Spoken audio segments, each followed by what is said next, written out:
안녕하세요. 오늘도 관상기도 좀 계속 말씀드리겠습니다. 지금 시간이 없어서 지금 8시 반이에요. 9시에 9시까지는 올려야 되는데 지금 제가 너무 늦어가지고 또 누가 손님들이 자꾸 오고 그래가지고 하여간 관상기도에 대해서 어제 잠깐 말씀드렸고 오늘 계속해서 좀 더 말씀을 드리겠습니다. 우선 관상기도가 요청되는 시대가 됐다.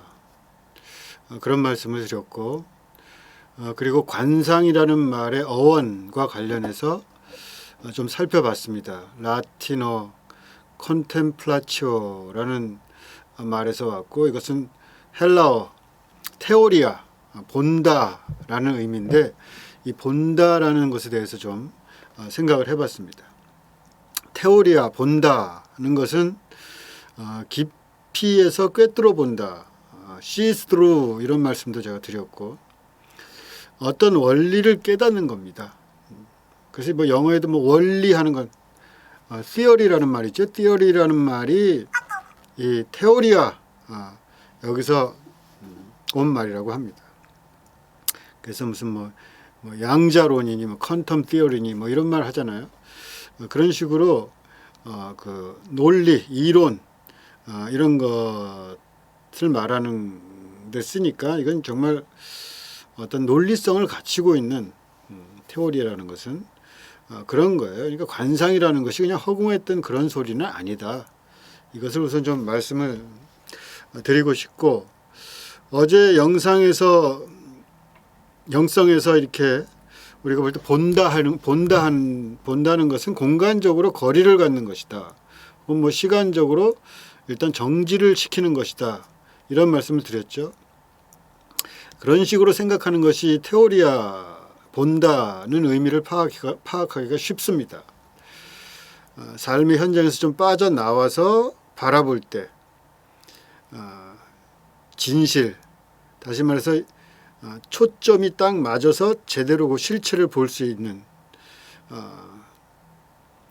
그런 상황이 된다는 것이고 정신없이 또 이렇게 막 정신없이 그냥 살다가 시간이 흘러가는 시간을 멈추고 살필 때 산다는 것의 본질이랄까 참 모습을 볼 수 있다는 겁니다. 그리고 그렇게 하는 그 시간을 가질 때 그것이 관상이고 관상 기도라고 하는 거죠. 그래서 이제 커피 타임 이야기도 했습니다. 청소 끝나고 커피를 한 잔 딱 마시거나 뭐 혹은 일을 하다가 새롭게 자기 주변의 공간을 좀 어떻게 신성한 공간으로 인식하려고 한다든가 이런 것들이 전부 제가 생각하는 관상 기도입니다. 보통 이제 이 본다, 테오리아라는 말을 자주 쓰는 것은希腊 사람들 경우에 관객의 입장이 될 때입니다. 그러니까 연극을 본다든가 어떤 이벤트의 관람객이 되는 거예요. 이때 관객은 배우와는 좀 다릅니다. 그러니까 그 사건이나 어떤 연극이든지 뭔가 하여튼 벌어지는 것을 음미하는 사람이에요. 그러니까 삶을 음미한다 그럴까?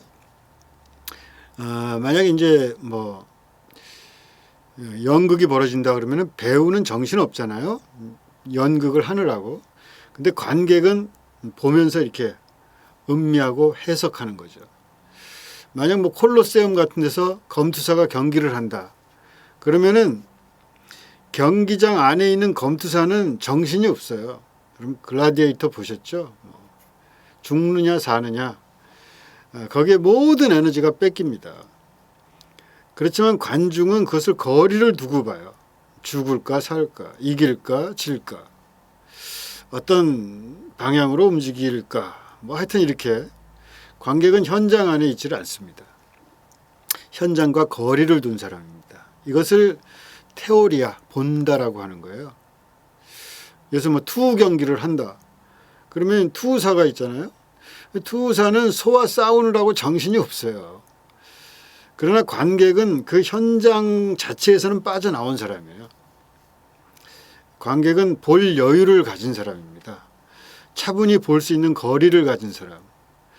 제가 생각하는 관상기도의 핵심은 그렇게 거리를 유지하거나 뭐 시간을 뭐 세운다고 표현해도 좋고 하여튼 시간을 세우는 그런 것이 관상기도라고 생각해요.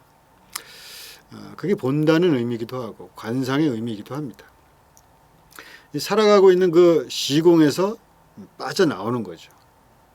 그래서 커피 타임 같은 것은 관상에 좋은 시간이다 그런 말씀도 드렸고, 뭐 하늘이 보이는 창가 같은 그 공간도 같이 있다면 뭐 금상첨화겠죠. 신성한 기운이 뿜뿜 나지 않을까. 제가 이제 관상기도라는 것이 가지는 약간 그 뭐랄까 엘리트성이랄까, 그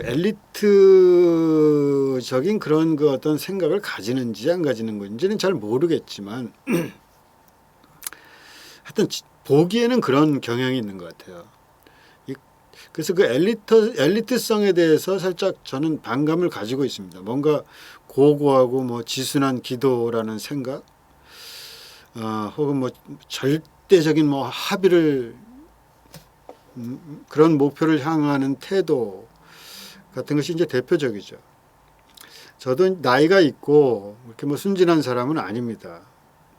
그래서 뭐 기도가 곧 삶이라는 등, 혹은 뭐 기도가 곧 노동이 곧 기도라는 등 하는 뒤에 말이 가지는 그 어떤 의식의 측면과 실제의 측면은 다르다는 것 정도는 이제 아는 나이가 됐는데 그렇게 이상적이진 않죠.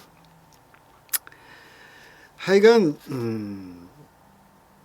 그 따로 떼어내서 자기가 기도하는 시간이 없는 사람, 그런 사람들이 그렇게 허풍을 떨거나 허위의식을 가지는 것에 대해서는 기분이 좋지는 않죠.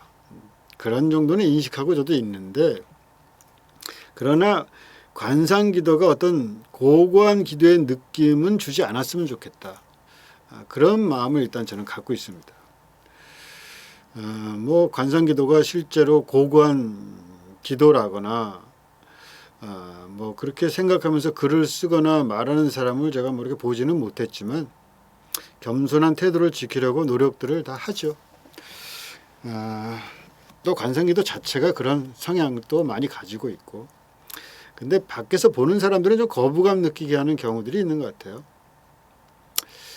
예를 들자면 어떤 특별한 의식같이 느껴지게 만드는 그런 경우들 있잖아요. 뭔가 다르다는 느낌을 이렇게 신비적으로 표현하고, 뭐 천을 막 이렇게 천을 뒤에 쫙 이렇게 들여놓고 뭐 초 같은 거 막 수십 개 뭐 이렇게 막 초 같은 거 켜놓잖아요. 초는 참 막 초 의미가 있는지 있겠지만 초 같은 거 많이 켜놓고, 절에 가면 또 초 엄청나게 켜놓잖아요.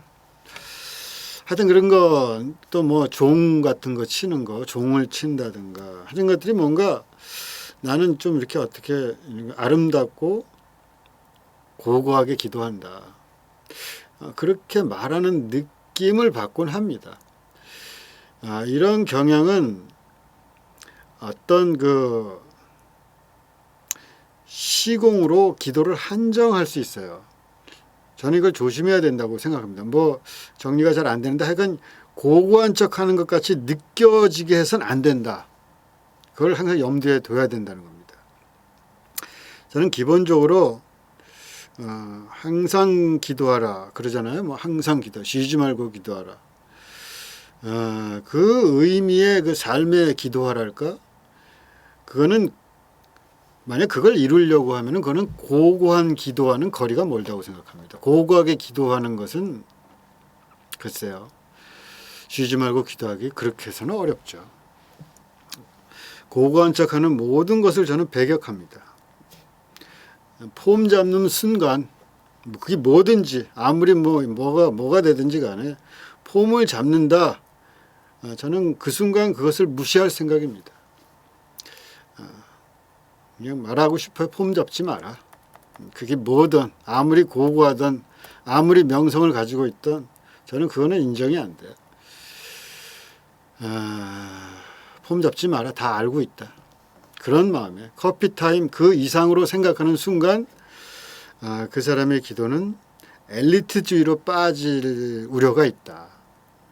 좀 제가 지나친가요? 하여튼 그리고 또 한 가지 이제 아까 말씀드린 다른 한 가지는 하빌에 대한 환상에 대한 재고가 필요하다.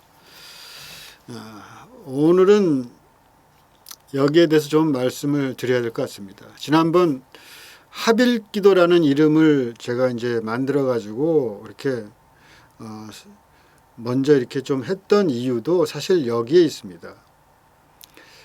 주부적 관상이니 뭐 습득적 관상이니 뭐 이런 그 문제 있잖아요. 또 부정의 방법이니 긍정의 방법이니 또 뭐 그 하빌 기도의 타론적인 무아의 경지에 들어서는 그런 기도와 또 의식의 주체가 유지되는 그런 상태의 기도에 대한 그 우열을 가리려는 경향이랄까, 이런 것에 대해서 우선 제 입장을 좀 말씀드리고 싶습니다.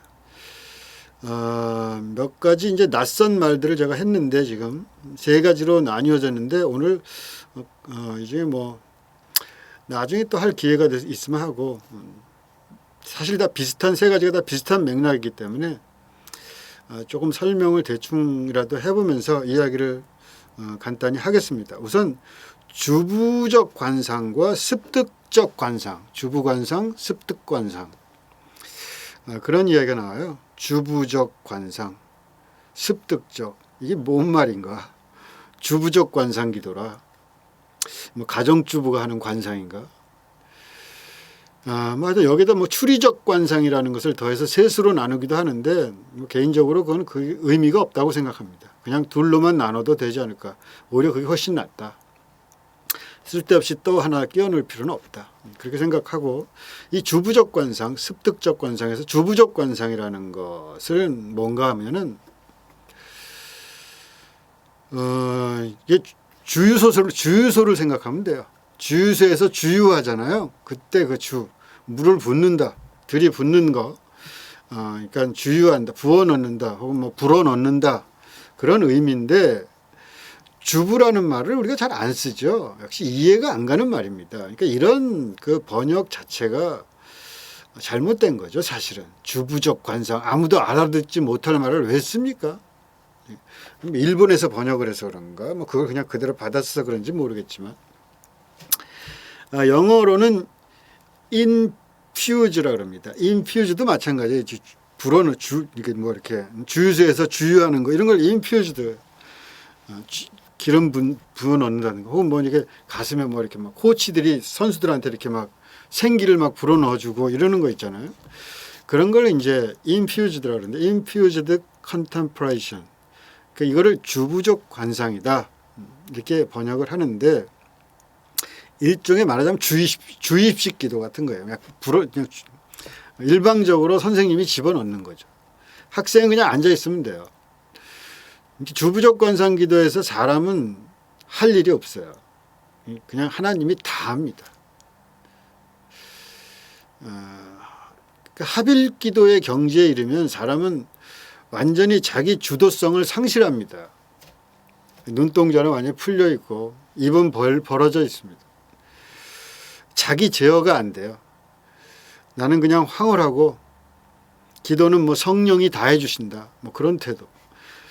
여러분 어떻게 생각하십니까? 이런 그 하빌의 가장 찬란한 기도라는 그 기도. 솔직히 저는 이것을 이해하지 못합니다. 그리고 이해한 듯 말하는 사람을 못 믿겠어요, 사실은. 정말 그런 경지를 체험한 것인지 모르겠고, 또 우리가 뭐 말하자면 뭐 그런 경지에 대해서 우리가 뭐 16세기의 그 테레사에 대해서도 얘기를 했지만, 그 체험에 대한 그 자전적인 기술을 가지고 그렇게 우상화할 필요가 있을까? 그런 사람들 몇몇이 뭐 그랬다는 이야기를 가지고 뭐 대단한 것처럼 그렇게 할 필요가 있나 싶기도 하고, 인간 역사라는 게 참 이상하잖아요. 뭐 좀 엉뚱한 것이 수백 수천 년을 지배하는 이데올로기로 작동하기도 하고, 그 영적 황홀의 경지, 뭐 하빌의 상황이라는 것이 최고의 신적 체험이라는 그 생각을 한번 하면 거기에 온갖 찬양의 논리가 개발되고 신격화되고 그게 역사를 통해서 그냥 이어져 와요. 그냥 자기도 모르면서 그냥 찬양을 해요. 그런 경향성이 상당히 있습니다. 그 관상 기도를 할 때 마치 그렇게 뭐 모든 걸 비우고 앉아 있으면은 그 다음에는 그 신적 경지가 나를 지배하는 것처럼 그런 경지로 마치 들어갈 것 같은 착각을 불러일으키게 만드는 책에도 그런 경향, 책도 보면 그런 경향이 있고 이야기하는 거 이렇게 뭐랄까 강의 같은 것도 제가 여기저기서 좀 보면은 약간 그런 경향이 있는 것 같아요. 사실 인간이 배제되어만 하고 하나님만 지배하는 차원의 영적 체험을 우위에 둔다. 이거는 제가 보기엔 고대로부터 이어진 중세적인 인간 자학이 아닌가. 저는 그렇게 생각해요. 사람 손 타면 안 된다는 식의 그런 생각. 근데 이제 근대를 지나면서도 영성의 측면에서는 그게 이제 세상에서는 뭐 과학이라든가 합리적인 사고를 하면서 이 세계는 그렇게 인간의 존엄성을 가지고 이렇게 잘 변화해 왔는데 신학적인 측면 혹은 영성의 측면에서는 발전을 못한 게 아닌가 싶습니다.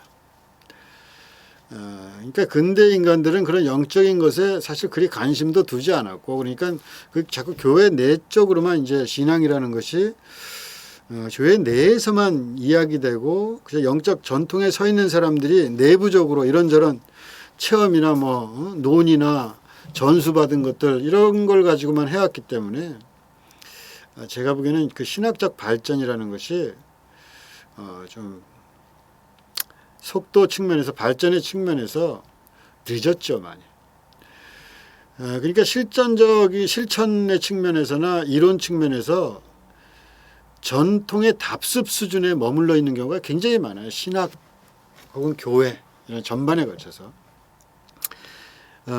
어떻게 인간의 기도를 하나님이 대신해 줍니까? 이거는 근대 이후의 인간이 생각할 수 없는 저는 기도라고 생각해요. 성경에 뭐 성령이 우리가 기도조차 할 수 없을 때 우리를 위해서 대신 기도해 준다. 뭐 그런 말이 있습니다. 근데 그걸 그렇게 읽는 게 맞습니까? 성경을 그런 식으로 읽으면 곤란하죠.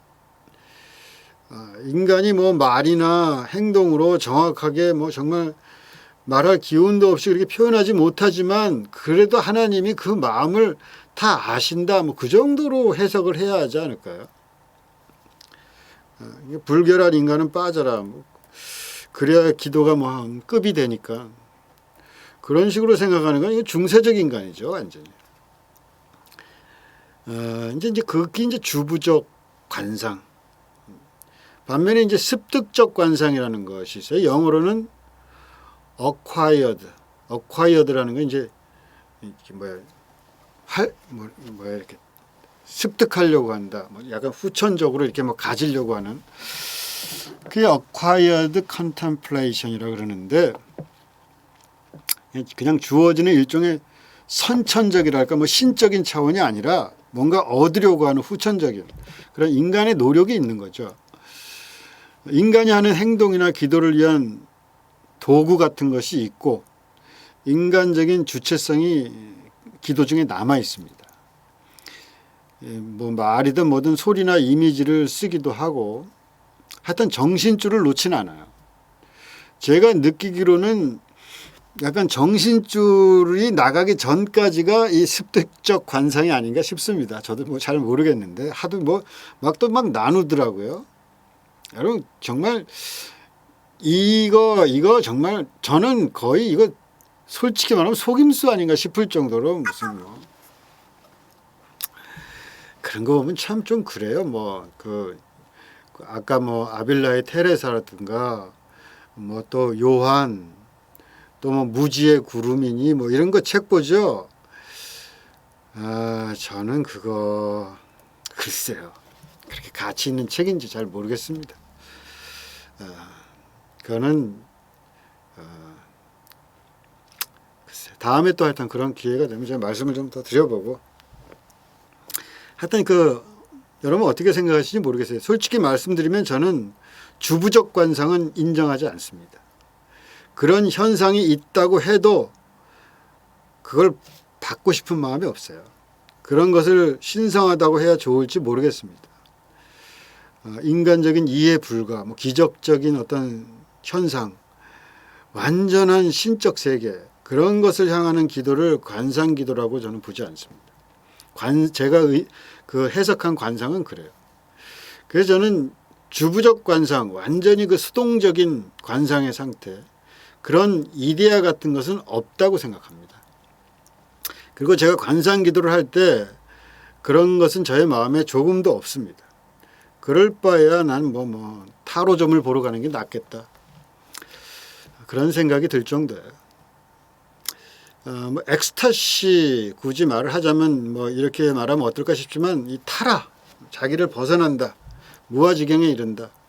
이 타라라는 것도 그냥 굳이 구분을 제가 해보자면 몰입적인 타라가 있고 무아라는 말이 좋은 불교적인 좋은 말이라서 제가 이렇게 쓰는 게 그렇지만 하여튼 굳이 말하자면 무아적인 자기를 잃어버리는 타라가 있고 몰입적인 타라가 있어요. 예를 들자면은 연주자들 있잖아요. 이렇게 바이올린 연주자. 제가 머릿속에 언뜻 떠오르는 사람은 정경화라는 사람 있잖아요. 정명화, 정명훈, 그래서 정트리오 그래가지고 그 사람들이 남매가 다 대단한 음악가들 아닙니까? 그 중에서도 이 바이올리니스트 정경화라는 사람은 이렇게 바이올리니스트 할 때 유독 심한 것 같아요. 완전 정말 이렇게 하면 이렇게 막 이러면서 어느 때는 이 눈동자가 이 검은 부분이 검은자가 싹 없어져요. 그냥 새하얘집니다. 이렇게 뒤집어져요. 사람이 완전히 빠져가지고 음악에 거의 타라적 경지죠. 제가 그래서 그냥 몰입적 타라다 그렇게 이제 한번 이름을 그냥 붙여봤는데 인간의 몰입이 있죠. 인간의 몰입이 있는 엑스타시가 있고 반면에 자기를 잃어버리는 무아적인 그런 정신줄 놓는 타라. 이것은 어떤 심령술사도 아니고 마법사도 아니고 사기꾼 같은 느낌이에요. 사실은. 글쎄 그런 일이 만약 제 눈앞에 실제로 벌어진다면 저는 조용히 그곳을 떠나겠습니다. 하여튼 오늘은 관상기도에서 조금 더 생각을 해보았습니다. 관상이라는 것이 어떤 것인가에 대해서 조금 이렇게 관상이 본다는 거 아닙니까? 본다는 의미가 무엇인가에 대해서 제 나름대로 어제 말씀드린 것의 연장선상에서 그렇게 드렸고 내일도 조금 더 말씀드려야 할 것 같습니다. 제가 생각엔 이게 굉장히 중요하다는 생각이거든요. 그래서 합일 기도를 먼저 말씀드린 이유도 이런 이해를 돕기 위해서입니다. 어떤 분들 몸기도는 언제 할 거야 그런 소리도 하는데 하게 되겠죠. 못하면 또 그러니까 천천히 하도록 하고 역시 댓글은 잘 안 달리네요. 몇 분 계신데 장미영 권사님 여전히 좀 달아주시고 또 이응국 장로님, 형 권사님 두 분 댓글 달아주셨더라고요. 감사를 드리고 댓글도 많이 달고 그런 거 다는 거 이야기 댓글로 소통하는 것도 익숙하지 않으니까 그런데 좀 익숙해지면은 좋은 소통의 창구가 될 수 있지 않을까 싶습니다. 그러면은 또 내일 뵙겠습니다.